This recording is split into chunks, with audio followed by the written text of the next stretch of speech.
এই যে হুমায়ুন কবির সাহেব বাবু এত বড় একটা পদক্ষেপ নিয়েছে, আপনার এটা কেমন লাগছে? বিশাল বিশাল ভালো লাগছে এবং আনন্দের বিষয়। আজকে যে আমাদের পবিত্র জুম্মার দিন এবং আমাদের মনে হচ্ছে এটা ঈদের দিন। এটা জুম্বা তো অবশ্যই আমাদের আল্লাহর কুদরতে এটা বিশাল দামি দিন এবং মূল্যবান দিন। আজ সেই দিনকে আজকে আমরা পবিত্র জুম্মার দিনে নামাজ আদায় করলাম।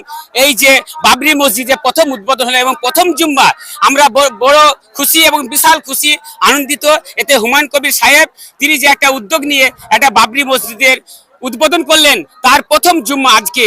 তবে আমরা বিশাল খুশি এই যে নামাজটা পড়ে। আজ দেখুন আমাদের মুসলমান এমন শান্তির ধর্ম, এই ধর্ম কোনো ধর্মকে আঘাত করতে শিখায়নি। আজকে পায়ে পা মিলিয়ে হাতে হাত মিলিয়ে চললাম, কোনোদিন কোনো ত্রুটি বিত্রুটি ঝুট ঝামেলা এত বড় এর মধ্যে লক্ষ লক্ষ লোক হয়েছিল জমায়েত। তবে এই লোকের মধ্যে কোন রকম অশান্তি বিশৃঙ্খলা সৃষ্টি হয়নি।